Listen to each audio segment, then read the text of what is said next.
સ્વાગત છે આપનું પ્રોપર્ટી કેપિટલના વધુ એક નવા એપિસોડમાં. હું યશ આપની સાથે સમગ્ર ગુજરાતભરના રિયલ એસ્ટેટ માર્કેટ, પ્રોપર્ટી માર્કેટની આપણે વાતો કરીએ છીએ. દર સપ્તાહે નવા અપડેટ સાથે અમે હાજર થઈએ છીએ અને આજે ફરી એકવાર વાત કરીશું ગુજરાતના રિયલ એસ્ટેટ માર્કેટની એક બહુ જ રસપ્રદ સ્થિતિ વિશે. ગુજરાતના રિયલ એસ્ટેટ માર્કેટની આજકાલ એ છે કે હાલમાં ગુજરાતમાં નવા પ્રોજેક્ટના લોન્ચની સંખ્યા ઘટેલી છે. નાણાકીય વર્ષના હિસાબથી જો સરખામણી કરીએ તો નવા પ્રોજેક્ટના લોન્ચમાં સતત તમને ઘટાડો જોવા મળી રહ્યો છે. ગુજરાતમાં નવા પ્રોજેક્ટના લોન્ચમાં ઘટાડા પાછળ ઘણા કારણો છે, જેમાંથી સૌથી પહેલું મોટું કારણ કન્સ્ટ્રક્શન કોસ્ટમાં વધારો. બિલ્ડર્સને જે ભાવે રો મટીરિયલના ભાવ વધ્યા તે સમજવા જરૂરી છે. અહીં સૌથી પહેલાં તો સિમેન્ટની વાત કરવી પડે. કોરોના બાદ જે રીતે અત્યાર સુધીમાં બાંધકામની જે કોઈ પણ ગતિવિધિઓ શરૂ ચાલી રહી છે તેને લઈને માંગના વધારાને લઈને સતત સિમેન્ટના ભાવ વધ્યા છે. આ સિવાય સળિયા એટલે કે મેટલના ભાવમાં પણ પાછલા 6 મહિનામાં મોટો વધારો જોવા મળ્યો છે, જેની પણ એક મોટી અસર એકંદરે કહી શકાય કે આ બધા જ પર સેન્ટિમેન્ટ પર જોવા મળી. આ સિવાય બાંધકામ માટે જે કંઈ પણ મશીનરી ઉપયોગમાં લેવાય છે તેના લીઝ, કોસ્ટ, આ બધામાં પણ મોટું ફેક્ટર જોવા મળી રહ્યું છે ભાવ વધારો. એટલે એકંદરે તમે ટોટલ લગાવો તો બાંધકામ માટે થતા ખર્ચમાં મોટો વધારો આવ્યો છે, જેના કારણે પણ હાલમાં નવા લોન્ચની સંખ્યા ઘટેલી છે. બીજું કારણ છે અધૂરા પ્રોજેક્ટ્સ. ગુજરાતમાં કોરોના પહેલાં અમુક પ્રોજેક્ટ શરૂ થયા જરૂર હતા, પરંતુ અમુક હજુ પણ કમ્પ્લીશનને પાર પહોંચી શક્યા નથી. આવી સ્થિતિમાં આ અધૂરા પ્રોજેક્ટ પહેલાં તો પૂરા થાય, પછી બિલ્ડર્સ નવા પ્રોજેક્ટ લાવવાના છે. એટલા માટે આજે ટ્રાન્ઝિશન પીરિયડ જ્યાં સુધી પૂરો થતો નથી ત્યાં સુધી આપ નવા પ્રોજેક્ટના લોન્ચમાં હજુ પણ થોડો ડિલે જોઈ શકો છો. નવા પ્રોજેક્ટ ન આવવાનું ત્રીજું સૌથી મોટું કારણ છે શેર બજાર. તમને વિશ્વાસ નહીં થાય, પણ આ હકીકત છે. કોવિડ પછી લોકોને પોતાના ઘર ખરીદવા કરતાં શેર બજારમાં પૈસા રોકવામાં વધુ રસ પડ્યો છે, તેવા અમુક નિવેદનો મેં સાંભળ્યા છે અને અમુક ઓનલાઈન રિપોર્ટ્સ પણ આવું જ સજેસ્ટ કરે છે. આવી સ્થિતિમાં લોકો નવી પ્રોપર્ટી ખરીદવા માટે થોડી પીછેહટ કરી રહ્યા છે. આ ત્રણેય જે કારણો છે તે મળીને નવા પ્રોજેક્ટના રજિસ્ટ્રેશન અને લોન્ચને મોટી અસર પહોંચી રહી છે. કુલ 7.7% વાર્ષિક ઘટાડો નવા રજિસ્ટ્રેશનમાં જોવા મળ્યો છે, જે વાત બતાવે છે કે માર્કેટમાં નવી સપ્લાય નથી આવી રહી. અચ્છા, આ માત્ર રિયલ એસ્ટેટ માર્કેટની વાત છે તેવું પણ નથી. આ સ્થિતિ ગુજરાતના કમર્શિયલ માર્કેટની પણ છે. હવે અમે આપને ડેટા પ્રમાણે વાત કરીશું, જે આપણી પ્રોપર્ટી કેપિટલમાં પરંપરા રહી છે. Gujarat real estate regulatory authority એટલે કે ગુજરેરા દ્વારા જાહેર કરાયેલા જે આંકડાઓ છે તે પ્રમાણે પાછલા નાણાકીય વર્ષ 2023-24 માટે રાજ્યમાં 1721 નવા પ્રોજેક્ટ રજીસ્ટર થયા, જે 22-23માં 1866 હતા. મતલબ કે આ 7.7%નો ઘટાડો દર્શાવે છે. વર્ષ 2022-23 દરમિયાન 227 નવા પ્રોજેક્ટ નોંધાયા, જે 23-24 દરમિયાન ઘટીને 225 થઈ ગયા. 1%નો તમને એન્યુઅલ બેઝ પર ઘટાડો જોવા મળશે. કમર્શિયલ સેગમેન્ટમાં 22-23માં 70 પ્રોજેક્ટ હતા, જે ઘટીને 23-24માં 67 પ્રોજેક્ટ થઈ ગયા, જે 4%નો ઘટાડો દર્શાવે છે. તકલીફ અહીં નથી. તકલીફ અમદાવાદ સિવાયના શહેરોમાં વધારે છે. વડોદરાની વાત કરીએ. વડોદરામાં 22-23માં 197 નવા રેઝિડેન્શિયલ પ્રોજેક્ટ તમને નોંધાતા જોવા મળ્યા હતા, જે ઘટીને 2023-24માં 144 થઈ ગયા. આ 27%નો બહુ મોટો ઘટાડો બતાવે છે. આ સામે તમે કમર્શિયલ સ્પેસ જુઓ તો 13 પ્રોજેક્ટથી વધીને તે 20 થઈ ગયા છે, જે કંઈક 54% આસપાસનો વધારો દર્શાવે છે. એટલે કે કમર્શિયલ ડિમાન્ડ હજુ પણ વડોદરામાં સારી છે, પણ રિયલ એસ્ટેટ માર્કેટમાં જે બિલ્ડર્સ છે તે થોડા ઓછા એક્ટિવ છે. વડોદરાની વાત કરી તો હવે વાત સુરતની કરીએ. સુરતમાં રેઝિડેન્શિયલ પ્રોજેક્ટના નવા રજિસ્ટ્રેશનની સંખ્યા 2023માં હતી 112, જે 13% વધીને 127 થઈ. પણ સામે તમે કમર્શિયલ પ્રોજેક્ટ જુઓ તો નવા રજિસ્ટ્રેશનની સંખ્યા 23માં 34 હતી, જે ઘટીને 24માં 33 થઈ, જે 3%નો ઘટાડો છે. સુરતમાં રેઝિડેન્શિયલ પ્રોજેક્ટની સંખ્યા વધી છે, પણ કમર્શિયલ ડિમાન્ડ થોડું સ્લો ડાઉન તમને સુરતમાં જોવા મળ્યું. આ ગુજરેરાના આંકડા છે. આવો હવે રાજકોટની વાત કરીએ. રેઝિડેન્શિયલ પ્રોજેક્ટમાં નવા રજિસ્ટ્રેશનની સંખ્યા 23માં 71 હતી, જે ઘટીને 61 પર આવી પહોંચી છે. આ 14% વાર્ષિક ઘટાડો સૂચવે છે. સામે કમર્શિયલ સેગમેન્ટમાં નવા રજિસ્ટ્રેશનની સંખ્યા 30થી ઘટીને 28 થઈ ગઈ, જે 60% ઘટાડો સૂચવે છે. રાજકોટના માર્કેટમાં રેઝિડેન્શિયલ અને કમર્શિયલ બંનેના રજિસ્ટ્રેશન ઓછા થઈ ગયા છે. આવો હવે વાત કરીએ ગાંધીનગરની. અહીં રેઝિડેન્શિયલ સેગમેન્ટમાં નવા પ્રોજેક્ટની સંખ્યા 4% વધી છે. 78થી વધીને 81 પર આપણે આવી પહોંચ્યા છીએ. સામે કમર્શિયલ પ્રોજેક્ટની નવી સંખ્યા 30% વધી છે. 10થી વધીને 13નો આંકડો અહીં તમને જોવા મળશે. ગાંધીનગરને ગિફ્ટ સિટીને કારણે વધુ ફાયદો છે, એટલે અહીં કમર્શિયલ અને રેઝિડેન્શિયલ બંનેમાં ડિમાન્ડ છે. ખાસ કમર્શિયલ માંગમાં સારો વધારો તમને જોવા મળી રહ્યો છે. એટલે હવે આ દરેક શહેર સિવાય અન્ય શહેરનું પણ ટોટલ કાઉન્ટ કરીએ બધું મળીને તો આપને રેઝિડેન્શિયલ પ્રોજેક્ટમાં 820 પ્રોજેક્ટ 2023માં જોવા મળ્યા હતા, જે 10% ઘટીને 739 જોવા મળી રહ્યા છે 24માં. આ રીતે સ્પષ્ટ છે કે ગુજરાતના નવા પ્રોજેક્ટ લોન્ચ થઈ રહ્યા નથી. કમર્શિયલ સ્પેસમાં સ્થિતિ વધુ ખરાબ છે. અહીં 2023માં 241 ટોટલ પ્રોજેક્ટ લોન્ચ થયા હતા, જેની સામે 11%ના ઘટાડા સાથે 24માં 215 નવા પ્રોજેક્ટ રજીસ્ટર થયા. આ બતાવે છે કે માર્કેટમાં નવો સપ્લાય નથી અથવા તો ઓછો છે. આ લાંબી વાતચીત અને રજૂઆત મેં આપના સુધી મૂકી. એનું મુખ્ય કારણ એ છે કે માર્કેટ હંમેશા ડિમાન્ડ અને સપ્લાય પર કામ કરે. માગ અને પુરવઠો. આપણે સ્પષ્ટ આંકડાઓ જોઈ રહ્યા છીએ કે ગુજરાતમાં નવા પ્રોજેક્ટ જલ્દી આવી રહ્યા નથી. આવી સ્થિતિમાં નવી પ્રોપર્ટી ખરીદવાવાળા લોકોની સંખ્યા જે છે, જો ઘટી હોત તો આપણે તેને મંદી કહી શકીએ, પરંતુ એવું થયું નથી. એક તરફ તમને નવા પ્રોજેક્ટ આવતા નથી જોવા મળી રહ્યા, અને બીજી તરફ તમે જુઓ ગુજરાતના મોટા ભાગના શહેરોમાં નવી પ્રોપર્ટી ખરીદવા માટે લોકો યા તો વિચારી રહ્યા છે યા તો પ્રોપર્ટીની શોધમાં છે. અમુક વિસ્તારો જેમ કે અમદાવાદ, ગાંધીનગર, આ બંને શહેરોમાં તો પ્રોપર્ટી માર્કેટની સ્થિતિ કંઈક અલગ જ ડિમાન્ડ બતાવી રહી છે. એટલે ડિમાન્ડના હિસાબથી કોઈ પ્રોબ્લેમ નથી. તમે અમદાવાદના પ્રોપર્ટીના ભાવ પર નજર કરો તો વર્ષ 2023-24ના હિસાબથી તમે એન્યુઅલી કમ્પેર કરો, વર્ષે 8થી 10% ભાવ વધ્યા છે, ઘટ્યા નથી પ્રોપર્ટીના ભાવ. સામે જમીનના ભાવ તમે જુઓ, લોકેશન પ્રમાણે 20% આસપાસ વધી ગયા છે જમીનના ભાવ, જે આપણી આ વાત સાથે સૂર પુરાવે છે કે માર્કેટમાં ડિમાન્ડ છે, સપ્લાય નથી. સાથે સાથે હાલમાં જ સરકારે જે FSI એટલે કે ફ્લોર સ્પેસ ઇન્ડેક્સમાં વધારો કર્યો, એટલે કે એક જ સ્થળે તમે વધુ સ્ટોરીવાળી બિલ્ડિંગ બનાવી શકો, જે પણ વધુ પ્રોજેક્ટ ન આવવા પાછળનું એક કારણ પોસિબલી જરૂરથી હોઈ શકે છે. સમય થયો છે બ્રેકનો. બ્રેક બાદ આપણે જઈશું રાજકોટ, સમજીએ રાજકોટના રિયલ એસ્ટેટ માર્કેટને. બ્રેક બાદ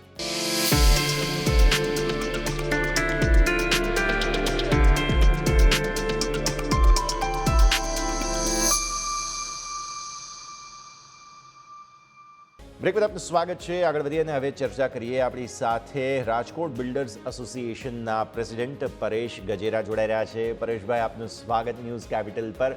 ખૂબ ખૂબ આભાર આ સમય ફાળવીને તમે અમારી સાથે જોડાયા.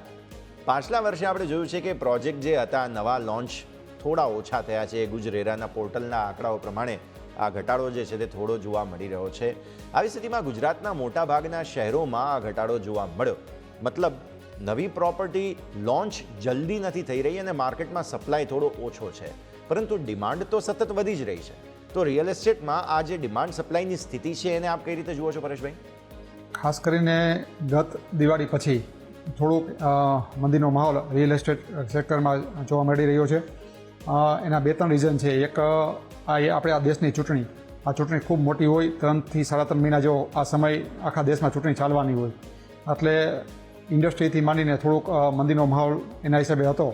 એટલે હું એવું માનું છું કે આવનારા દિવસોમાં આ માહોલ હળવો થઈ અને પાછો જે કંઈ રિયલ એસ્ટેટની સ્પીડ છે એ ગતિમાન થઈ જશે.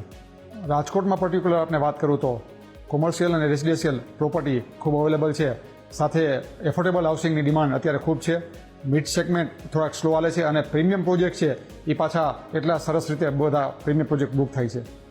અચ્છા, તો હવે આ કન્સ્ટ્રક્શન કોસ્ટની વાત કરીએ. અહીંયા સતત આપણને વધારો જ્યારે જોવા મળેલો છે, રો મટીરિયલ કોસ્ટ તમે જુઓ, જેમાં પણ ખાસો એવો ખર્ચ વધતો જોવા મળ્યો છે, તો શું તેની અસર કોઈ નવા પ્રોજેક્ટના લોન્ચ પર આપ જોઈ રહ્યા છો? 100% શક્યતા છે, કારણ કે જૂનો પ્રોજેક્ટ હોય એ જૂના કન્સ્ટ્રક્શન એમાં કોસ્ટ લાગી ગઈ હોય અને બાજુમાં નવી લેન્ડ આપણે લઈએ એટલે નવા ભાવ, લેન્ડમાં પણ નવા ભાવ એટલે ભાવ વધારા સાથે લેવાની, સાથોસાથ મટીરિયલની કોસ્ટ વધી એટલે કન્સ્ટ્રક્શન કોસ્ટ પણ વધે અને બાજુના પ્રોજેક્ટ આપણે નવો પ્રોજેક્ટ કરી એ જૂના પ્રોજેક્ટ કરતાં ભાવ વધારા સાથે આપણે લોન્ચ કરી પણ તો જૂનો પ્રોજેક્ટ પહેલાં બુક થવાનો છે, નવો પ્રોજેક્ટ નથી થવાનો. આ એક પણ મોટું કારણ હોઈ શકે એવું મારું માનવું છે. અચ્છા, આપણે કમર્શિયલ માર્કેટની વાત કરીએ પરેશભાઈ, તો આજે ઓનલાઈન લોકો શોપિંગ કરી રહ્યા છે, તેને કારણે થઈને ડિમાન્ડ પર કોઈ અસર આવી હોય તેવું પોસિબલ છે? ઓનલાઈન શોપિંગ કરે છે પણ જાય છે એ ક્યાંક ને ક્યાંક કોઈક દુકાનમાંથી ક્યાંક જાય છે, ક્યાંક શોરૂમમાંથી ક્યાંક મટીરિયલ જાય છે. ડાયરેક્ટ ફેક્ટરીમાંથી જતું હોય એવા કિસ્સા બહુ ઓછા છે. અને આપણે અહીંયા રાજકોટમાં તમે જુઓ તો રાજકોટમાં ઘણા બધા દુકાનદારો ઓનલાઈન પોર્ટલ ઉપર થઈ ગયા છે. એ પછી એમેઝોન હોય, ફ્લિપકાર્ટ હોય કે એવા કોઈ પણ હોય એમાં પોતાનું પ્રોડક્ટ રજિસ્ટ્રેશન કરાવે અને એ દુકાન કોઈ પણ નાનકડું રમકડું મગાવવું હોય તો એ રાજકોટની કોઈક શોપમાંથી જ આવે છે. એટલે એમાં બહુ અસર નહીં મને જોવા મળે એવું મને લાગે છે. એટલે શું પરેશભાઈ, ખરેખર અહીંયા મોલ વગેરેની કોઈ માગ છે જ નહીં રાજકોટમાં? રાજકોટમાં મોલ કલ્ચર બહુ હજી ચાલ્યું નથી અને રાજકોટમાં એક મોલ ઓલરેડી બંધ થઈ ગયો હતો અને બીજો મોલ સ્ટાર્ટ ન થયો. એનું કારણ એ છે કે અહીંયા નાના નાના કોઈ દુકાનદાર છે, હું જાઉં છું ત્યાં શોપિંગ કરવા તો એ મને ઓળખતો હોય કે પરેશભાઈ આવો, તો પરેશભાઈને શું જોઈએ છે એને ખબર જ છે. મારે ફોર્મલ પહેરવા છે, મારે જીન્સ જો, તો મને એ ઓળખે એટલે મારે ત્યાં શોપિંગ કરવું ખૂબ ઇઝી થાય અને મારો ટાઈમ ખૂબ બચે. પણ સાથોસાથ અત્યારનું યંગસ્ટર છે એને એ મોલ કલ્ચર ગમે છે, પણ અત્યારે અહીંયા રાજકોટમાં નાના મોટા શોરૂમ એ પોતે જ એક મોલ બનાવી અને ત્યાં બધી વસ્તુ અવેલેબલ થાય. સપોઝ બ્લુ ક્લબ હોય, જેટ બ્લુ હોય, ત્યાં બધી વસ્તુ અવેલેબલ થાય એવી રીતના લોકો મોલ કલ્ચરમાં ડાયવર્ટ કરે છે. એટલે એવા નાના નાના મોલ આ રાજકોટમાં ચાલુ છે પણ મોટો બિગ મોલ રાજકોટમાં હજી સક્સેસ નથી. તો એક વાત એ પણ છે કે જેમ કે તમે જોવા જાઓ રાજકોટમાં બહારથી લોકો બહુ બધા આવી રહ્યા છે, શહેરની વસ્તી સતત વધી રહી છે. હવે આવી સ્થિતિમાં કમર્શિયલ પ્રોજેક્ટની માગ પણ જે છે તે હોવી જોઈએ, પણ સ્થિતિ તમે કઈ રીતે જુઓ છો કમર્શિયલ પ્રોજેક્ટ માટે થઈને? ખૂબ સરસ વાત કરી આપે. રાજકોટ છે ને એ એમએસએમઈનો હબ છે. અહીંયા નાના નાના કારખાના રાજકોટની આજુબાજુમાં જોશો તો તમે 10,000થી વધારે ઇન્ડસ્ટ્રી છે અહીંયા. હવે એ એમએસએમઈ હવે મોટી ઇન્ડસ્ટ્રીમાં દિવસે દિવસે કન્વર્ટ થઈ રહી છે. તો બહારના લોકો પણ એટલા જ આવશે. સૌરાષ્ટ્રના લોકો તો આવે છે રાજકોટમાં, સાથોસાથ બહારના લોકો પણ અહીંયા જે નોકરી કરવા, સર્વિસ કરવા, બેન્કિંગ સેક્ટર હોય, સર્વિસ સેક્ટર હોય, એમાં બહારના લોકો પણ એટલા જ આવશે. એટલે કોમર્શિયલ પ્રોજેક્ટ એ વધશે અને રેસિડેન્શિયલ ભવિષ્યમાં, નજીકના ભવિષ્યમાં ખૂબ જરૂરિયાત રાજકોટમાં રહેવાની છે.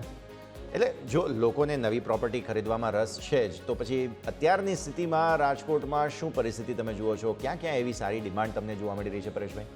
હું એવું માનું છું કે રોટી, કપડાં ઓર મકાન, આ 3 ચીજ લોકોની જરૂરિયાત છે. એમાં ઘરનું ઘર જો લોકોને મળી જાય તો સૌથી પહેલાં પ્રાયોરિટી એ હોય કે ઘરનું ઘર લેવું. એટલે કોઈ સગવડતાવાળા લોકો છે એ ભવિષ્યનું ધ્યાનમાં રાખીને એકની બદલે 2 ઘર હોય, 2 દીકરા હોય તો 2ની બદલે 3 ઘર હોય કે ફ્લેટ, કે ભવિષ્યમાં 5 વર્ષ પછી આપણે જરૂરિયાત છે તો અત્યારે પ્રોજેક્ટમાં બુક કરાવી દઈએ તો 4-5 વર્ષે પ્રોજેક્ટ તૈયાર થવાનો છે.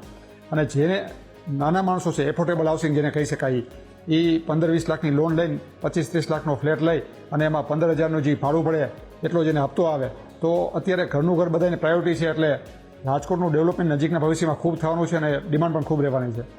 અને કયા પ્રકારના એવા પ્રોજેક્ટ છે કે જે ખાસ રાજકોટમાં બની રહ્યા છે? કયા પ્રકારના પ્રોજેક્ટમાં લોકો વધુ ખરીદી અત્યારે ફિલહાલ કરી રહ્યા છે? ડિમાન્ડ ક્યાં જોવા મળી રહી છે તમને? સૌથી વધારે જો હાલતું હોય તો એફોર્ડેબલ હાઉસિંગ છે. મેં આપને કીધું એમ 25 લાખથી 35-40 લાખ લગીના ફ્લેટ છે, એ સૌથી વધારે રાજકોટમાં ચાલે છે.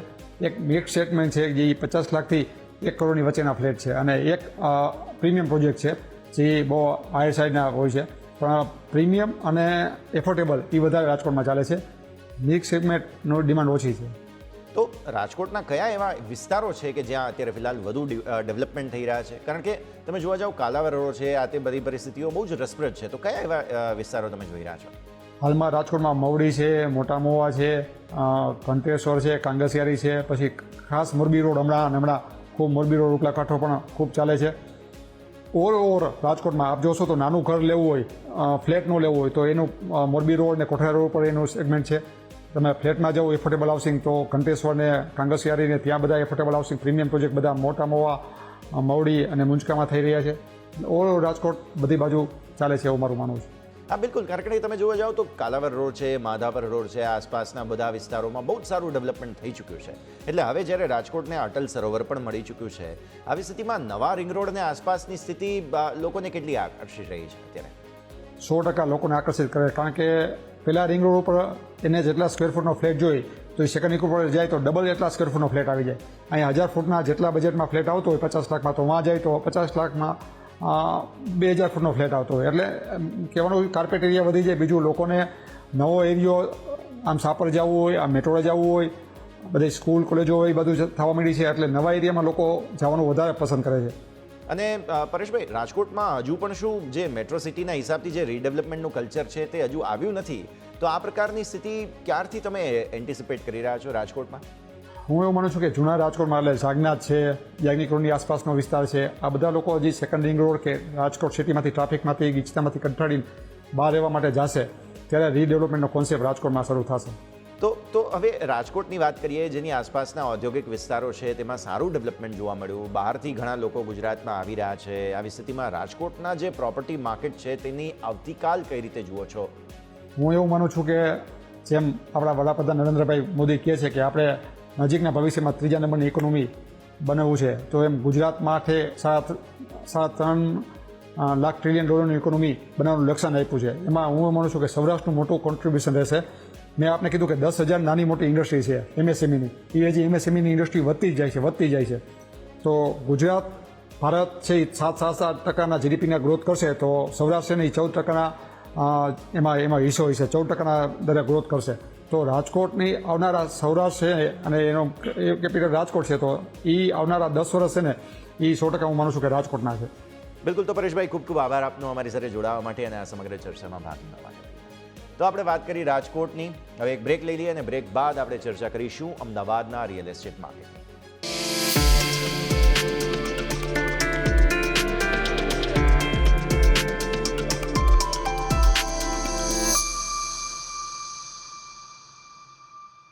બ્રેક બાદ આપનું સ્વાગત છે. વાત કરીશું આપણે પ્રોપર્ટી કેપિટલમાં. હવે અથર્વ રિયલ્ટીના પ્રીત ગાંધી આપણી સાથે જોડાઈ રહ્યા છે. પ્રીત, સ્વાગત. સૌથી પહેલાં તો દિવસની શુભકામનાઓ આપને. આપણે જોયું કે પાછલા વર્ષે નવા લોન્ચમાં ખાસો એવો ઘટાડો જ્યારે જોવા મળ્યો છે. ગુજરેરા પોર્ટલમાં નવા રજિસ્ટ્રેશન ઓછા થયા છે. ડિમાન્ડ સપ્લાયની સ્થિતિ તમે કઈ રીતે જુઓ છો પ્રીત?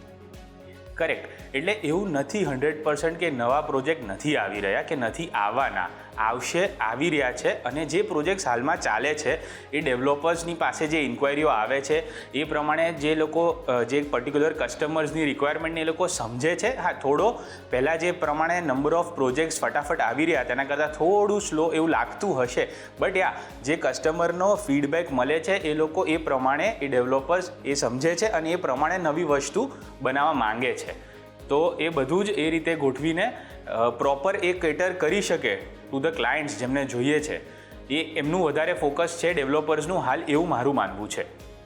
તો પ્રીત, તમને એવું લાગે છે કે કન્સ્ટ્રક્શન કોસ્ટમાં સતત જે વધારો જોવા મળ્યો છે, રો મટીરિયલના ભાવ વધ્યા છે, તેની કોઈ અસર પ્રોજેક્ટના લોન્ચ પર જોવા મળી હોય? આ એક વસ્તુ કેવી છે કે આ કોઈ ઇન્ડિવિજ્યુઅલ ડેવલપરના કંટ્રોલમાં નથી. કોઈ એવું પર્ટિક્યુલર કોઈ એક ડેવલપર ધારે કે ભાઈ મારા માટે સસ્તું થાય ને કોઈ બીજા માટે મોંઘું થાય, એવું પોસિબલ નથી. It is in general. અને અગર એ વધે છે તો ઓફકોર્સ એની ઇફેક્ટ આવે છે. એના લીધે કદાચ ક્યાંક ને ક્યાંક એન્ડ યુઝર ઉપર એ કોસ્ટ વધે છે મે બી એમની, પણ again it is not in anybody's hand. અગર એ because it is a proper thing જે આખા બધા જ માટે થાય છે, કોઈ એક જણ માટે નથી થતું. તો અગર એ થાય છે તો સમાવ ડેવલપર સ્ટીલ અફોર્ડેબલ વસ્તુઓ બનાવવાનો પૂરો પ્રયાસ કરે જ છે. અને અમુક વખત નથી કરી શકતા, બટ હવે એની સામે એ લોકો તમને ફ્લેક્સિબલ પેમેન્ટ પ્લાન્સ આપે છે, મે બી વોટએવર, પણ સમાવ કોઈ બી રીતે વસ્તુને ફૂલફિલ કરવા માંગે છે. એટલે કમર્શિયલ પ્રોજેક્ટની વાત કરીએ, એમાં તો ઓનલાઈન જે લોકો શોપ કરી રહ્યા છે, અમુક એવા રિપોર્ટ્સ મેં વાંચ્યા કે તેની પણ અસર કમર્શિયલ સ્પેસમાં આવી છે. તમે વિઝિબિલિટી જુઓ છો આવી કોઈ? Of course online plays and major role, right. એમાં ફરક પડે જ છે. પણ અગેન કે there are different type of people around. એમ અમુક લોકો છે જે આજની તારીખમાં પણ ઓનલાઈન શું છે જોયું જ નહીં હોય, અને ઘણા બધા લોકો છે કે જે ખાલી ઓનલાઈન જ કરે છે. તો એનાથી કમર્શિયલ માર્કેટને ફરક પડ્યો છે. બટ અગેન મારું એવું માનવું છે કે આ બી થોડા ટાઈમમાં પાછું જેવું પહેલાં હતું એ પ્રમાણે થઈ જશે. ને અહીં કયા પ્રકારના પ્રોજેક્ટ્સ બની રહ્યા છે પ્રીત? કયા પ્રકારના પ્રોજેક્ટમાં લોકો અત્યારે વધારે ખાસ ફોકસ ધરાવી રહ્યા છે? સી આ બધી જ વસ્તુ કેવી છે આ બધા જ ક્વેશ્ચન દરેક વસ્તુ માટે યોગ્ય છે. જ્યારે અગર કોઈ માણસ કમર્શિયલ વિચારી રહ્યો છે તો એને પણ લાગુ પડે છે, જ્યારે કોઈ રેસિડન્સ વિચારે છે ત્યારે એને બી લાગુ પડે છે. તમે પર્ટિક્યુલર એરિયા વાઇઝ અગર આ ક્વેશ્ચનને બાયફર્કેટ કરો તો તમે ફોર એક્ઝામ્પલ કોઈ સાઉથ બોપલ શેલા એ વિસ્તારમાં જશો તો ત્યાં તમને બધું જ સરસ અફોર્ડેબલ હાઈ એન્ડ બધી જ વસ્તુ મળી જશે. ત્યાં તમને 1 BHKના પ્રોજેક્ટ્સથી લઈને 5 BHKના પ્રોજેક્ટ સુધી મળે છે અને બધાની જ ડિમાન્ડ સફિશિયન્ટ છે. અગર તમે કોઈ કમર્શિયલ બેલ્ટની વાત કરશો પર્ટિક્યુલરલી તો ત્યાં કમર્શિયલ બેલ્ટ્સ પણ ઘણા સારા ડેવલપ થઈ રહ્યા છે અને એની પણ ઘણી સારી ડિમાન્ડ છે. અચ્છા પ્રીત, કયા એવા વિસ્તારો છે કે જ્યાં અત્યારે ફિલહાલ વધારે સારું ડેવલપમેન્ટ થઈ રહ્યું છે પ્રોપર્ટી ટર્મ્સમાં, કે નવી ડેવલપમેન્ટ ત્યાં વધારે સારા થઈ રહ્યા હોય? સી પર્ટિક્યુલર રેસિડેન્શિયલને આપણે પકડીએ ને તો જે આખું વેસ્ટ છે, જે આપણા SG હાઈવેથી લઈને પછીનો જે પાર્ટ પૂરો પકડીએ, આખો વેસ્ટ ખૂબ જ ડેવલપ થઈ રહ્યો છે અને ખૂબ સારી રીતે ડેવલપ થઈ રહ્યો છે. કરેક્ટ. સાઉથ પેરીફેરીની જે તમે વાત કરી ત્યાં પણ ઘણું સારું ડેવલપમેન્ટ છે અને પૂર્વમાં પણ ઘણું સારું ડેવલપમેન્ટ થઈ રહ્યું છે. તો ટોટલી અમદાવાદ અગર તમે ઉપરથી જોશો ને તો અમદાવાદ બધી જ બાજુ બહુ જ સરસ રીતે ડેવલપ થઈ રહ્યું છે અને જે લોકો જોગ્રાફિકલી જ્યાં બી રોકાયેલા છે અને જે સાઈડ જવા માંગે છે એ બધાને પણ આ ડેવલપમેન્ટનો ખૂબ સારો લાભ મળે છે. અચ્છા, આપણે અમદાવાદ ગાંધીનગર માર્કેટ માટે ગિફ્ટ સિટી એક બહુ મોટું ફેક્ટર સાબિત થયું છે. તો ગિફ્ટ સિટીના આવ્યા બાદ કયા પ્રકારની પરિસ્થિતિ તમે અહીંયાથી જોઈ રહ્યા છો પ્રીત? સૌથી પહેલાં તો અવેરનેસ. એ આ વસ્તુ જે બની છે એ કેમ બની છે, એનાથી શું ફાયદા છે, કેટલા લોકોને એમ્પ્લોયમેન્ટ ઓપોર્ચ્યુનિટીઝ મળે છે. જ્યારે એમ્પ્લોયમેન્ટ ઓપોર્ચ્યુનિટી મળે છે ત્યારે ઘણા બધા લોકો સમજી શકે છે કે અચ્છા કંઈક નવું ડેવલપમેન્ટ થાય છે, એના ફાયદા શું હોય છે.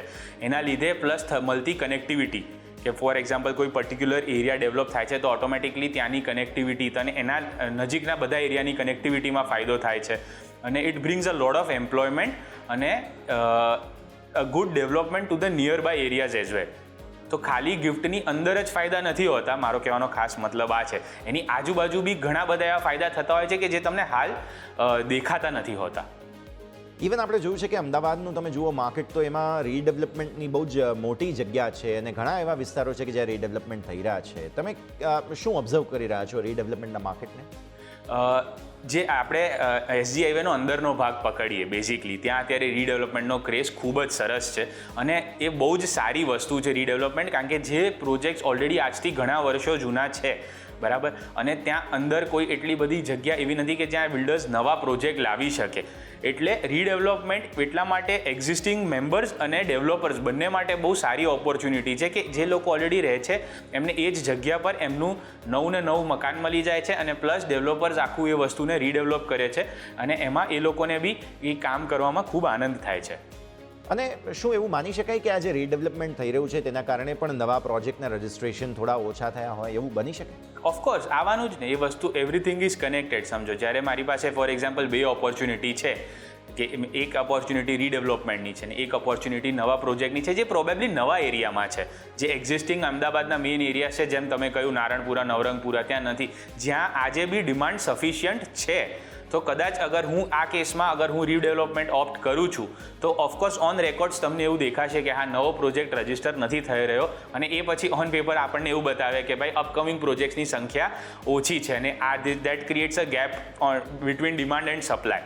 બટ આ 100% એવી રીતે નથી હોતું. અમુક વાર ઓન પેપર દેખાતી વસ્તુઓ અલગ હોય છે, કારણ કે રીડેવલપમેન્ટ પણ એક નવો પ્રોજેક્ટ તમે ગણી જ શકો છો, કારણ કે ઓફકોર્સ એ પણ એક નવી જ વસ્તુ નીચેથી બની રહી છે. ઓકે, તો પ્રીત, છેલ્લો સવાલ મારો કે આપની નજરે અમદાવાદની હાલની રિયલ એસ્ટેટ માર્કેટની સ્થિતિ કેવી છે, આવતીકાલ કેવી હોઈ શકે, આ વિશે આપણે ખાસ ચર્ચા કરીએ. અમદાવાદ અત્યારે જે સિચ્યુએશન ઉપર છે ને એ બહુ જ પોઝિટિવ સિચ્યુએશન પર છે. એ ડેવલપમેન્ટ ચારે બાજુ થઈ રહ્યું છે અને એ દેખાય છે. કોઈએ કહેવું નથી પડી રહ્યું, કોઈએ પ્રૂવ નથી કરવું પડતું. તો when you talk about real estate in Ahmedabad તો તમે જોશો તો જેમ કે આપણા જે બી આ વર્ટિકલ્સ છે કે ભાઈ કમર્શિયલ એંગલ છે, રેસિડેન્શિયલ એંગલ છે, પ્લસ પોસ્ટ કોવિડ એક બહુ સારો સ્પાઇક તમને જે વીકેન્ડ વિલા પ્લોટિંગ ને આ બધી વસ્તુમાં પણ જોવા મળ્યો છે. કોરોના પછી બહુ બધા લોકોએ સમજ્યું છે કે ભાઈ આવી કંઈક વસ્તુ અગર આપણી પાસે હોય તો આપણે આવા કોઈ સમયમાં એનો પૂરતો ઉપયોગ કરી શકીએ છીએ. Plus RERA has supported a lot. રેરાના સ્ટ્રિક્ટ રેગ્યુલેશન્સના કારણે બહુ જ બધા ઇન્વેસ્ટર્સનો કોન્ફિડન્સ વધે છે, એન્ડ યુઝર્સનો કોન્ફિડન્સ વધે છે કે જે લોકો નવા પ્રોજેક્ટમાં અર્લી સ્ટેજ ઉપર જ્યારે બિલ્ડિંગ બનવાનું શરૂ થાય છે ત્યારે બુકિંગ કરવું હોય છે તો એ રેરાના લીધે એ લોકો એ બુકિંગ કરી શકે છે. અને આ બધાના લીધે સરવાળે at the end of the day I strongly believe કે જે બેનિફિટ છે ને એન્ડ યુઝરનો જ છે. He is safe, he is money is safe, અને એ લોકો નવી જગ્યા પર એમની ફેમિલી સાથે બહુ જ સારી રીતે રહી શકે છે, ઓફિસમાં બહુ જ સારું કામ કરી શકે છે, અને વાર તહેવારે આવ્યા કોઈ વીકેન્ડ વિલા પર જઈને એમની લાઈફ એન્જોય કરી શકે છે. તો at the end Ahmedabad is growing અને we all are growing together. બિલકુલ પ્રીત, ખૂબ ખૂબ આભાર આપનો અમારી સાથે જોડાવા માટે. તો દર્શક મિત્રો, આપણે વાત કરી આજે પ્રોપર્ટી કેપિટલમાં અમદાવાદ, રાજકોટના રિયલ એસ્ટેટ માર્કેટની, સમગ્ર ગુજરાતના માર્કેટની ઓવરઓલ સ્થિતિ સમજવાની કોશિશ કરી. નવા લોન્ચ નથી થઈ રહ્યા તો શું, આ બધું સમજવાની કોશિશ કરી છે. આ સાથે જ આ શોમાં હાલ બસ આટલું જ. મને યશના આપતી રજા. આગળના અપડેટ્સ માટે આપ જોતા રહો ન્યૂઝ કેપિટલ ગુજરાત.